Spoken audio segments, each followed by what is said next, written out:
வணக்கம்மா. எங்க பைரவிக்கு உடம்பு சரியில்லாத ஆயிடுச்சுமா. காதல ஒரு 10 துணி கடிச்சிருந்தது. அது கடிச்சிருந்தது எடுத்து போட்டாங்க, சரியாயிடுச்சு.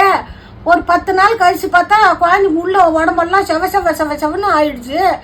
பசங்க வந்து காதல வேற வந்துருச்சு. காதை பார்த்து தான் கண்டுபிடிச்சாங்க. அது முடி இருக்கிறதுனால அதை கண்டுபிடிக்கல, அதை பார்க்கவே இல்லை.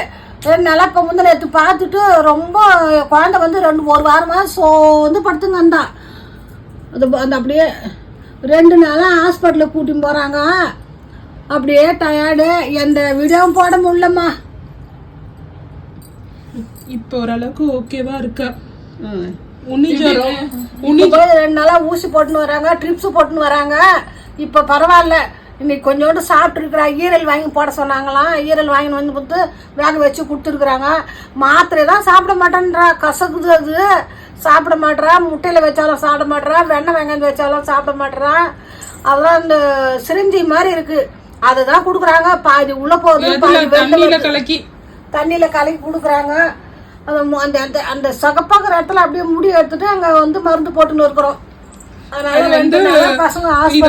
இது வந்து உள்ள வந்து இன்டர்னல் ப்ளீடிங் அப்படின்னு சொல்லிட்டு சொல்றாங்க. ஏன்னா பிளேட்லெட்ஸ் வந்து குறைஞ்சிருச்சு அப்படின்னு சொல்லிட்டு சொன்னாங்க. நல்லா இருக்கு. இப்ப வந்து ஓரளவுக்கு ஓகேவா இருக்கா, ஆனா ரொம்ப டயர்டா இருக்கா. இந்த கால பைரவர் தான் துணை இருக்கணும். நல்லா பின்னாடியே உடனே கிடப்பாமா. ஆடு பாண்டியம் இங்கிடு பாண்டியம். சாமி கும்பிட்டோன்னா அந்த இடத்த கண்ணு பட்டுருச்சு. குழந்தைக்கு இது ஆயிடுச்சுமா. நாங்க பயந்தே போயிட்டோம். கடவுளே, அத பாரு, ஏந்துக்கு நான் பாரு. போய் படுமா, போய் படு போ. பா, குட் நைட். Good night. ஆமா சரிடா. உன்னை ரெஸ்ட் எடுக்க சொல்லிருக்காங்க, போய் ரெஸ்ட் எடு. கொலைக்க கூடாது. நீ பத்து தூங்கு, அப்பதான் நல்லா இருப்ப.